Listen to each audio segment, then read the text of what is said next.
Welcome back to OpenLine. Jason McGowan from MTSU is our guest tonight. We are talking about his project, the Middle Tennessee African American Oral History Project. Jason, we are so grateful for your time tonight. I want to get to the phone lines. Actually, we may have lost the caller. I don't see the number lit up anymore. If John, who is on line 1, wants to call back in with their question or comment, we'd be happy to go ahead and bring that into the program. But in the meantime, I'm just curious, Jason, you know, you mentioned that you've already done a couple interviews already. I imagine from the pre-interview process, you probably had a gist of what some people shared with you. But as you got in, did you have any instances where somebody shared a tidbit with you that just completely blew you away? Oh, plenty of times. I've had situations that I've interviewed somebody and found out something about my own family, where I found out that my aunt was the first Black undergraduate at MTSU to graduate MTSU. That was like dumbfounding to me. That was wild just to know that history was in a particular family there. Through my interviews, I interviewed my mom one time, and I found out that she was the first Black contestant of the Miss Rutherford County badge, and she integrated that. So yes, there's plenty of surprises, which is why I don't normally go in with questions. I outline, I guess you could say. Talk about early life, who raised you, tell me about those people, because what the interviewee says or the interviewer says is going to trigger my next question, depending on what they want to talk about and where I hope the interview will go. And so there's different questions for different interviews. You just find out sometimes they just come when they come. And that's the beauty of it, actually, because even though the interview itself is structured, this is one of the few places where tangents are welcome. That's where you get the information from for when they start talking about here, and then they start going down another street, and that's excellent.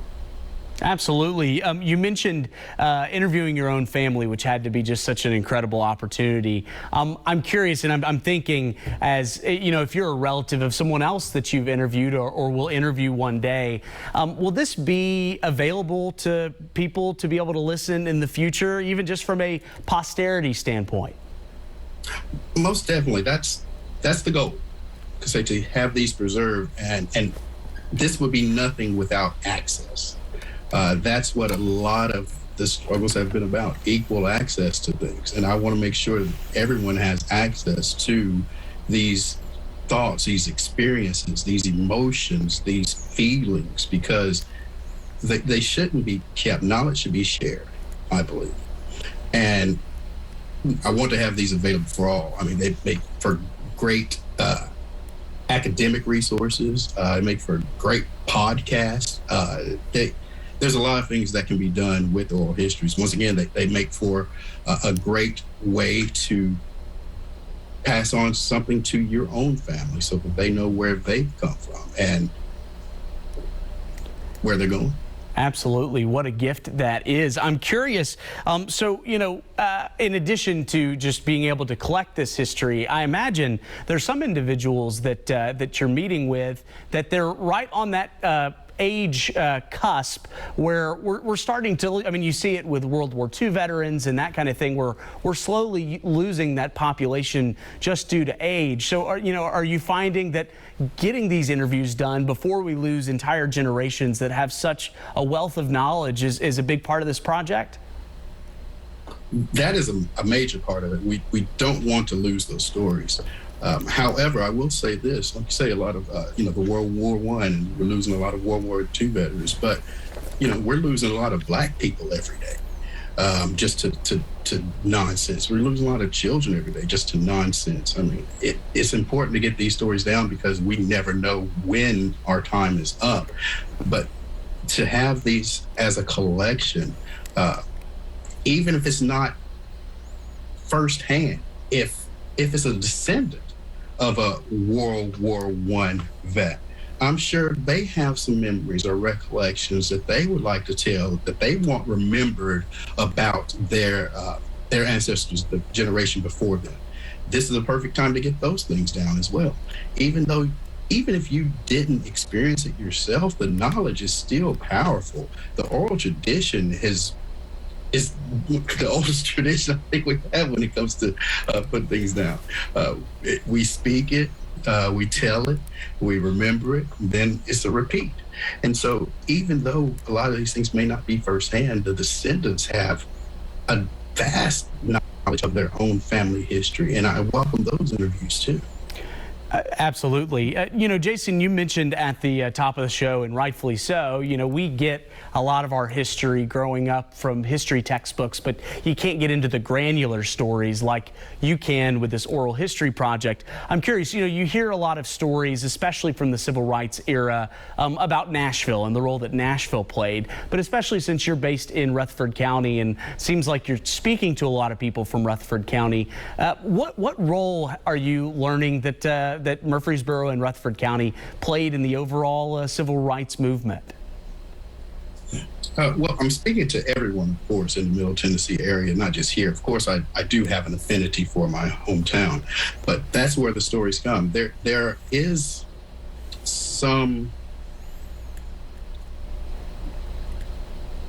academia, I guess you say, or some resources about our role and what we play, but it needs to grow.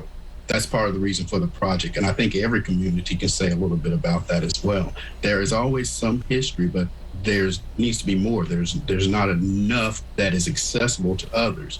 I find out that there was a barter system, of course, in Murfreesboro, like everywhere else. I found out about this place called the Mink Slide, where the black businesses were. That's where the black people had to shop down on the square.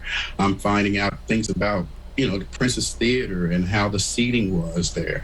But I'm also finding a lot of happy stories. I mean, the role that you play in the civil rights movement, you don't have to have marched. You may have been active in your church. There are several things that people do in order to serve and in order to help the civil rights movement, even if they didn't pound the streets. That's what I'm looking for. I'm looking for those stories too. And also, not just those stories, but I want the stories of the people who were thriving.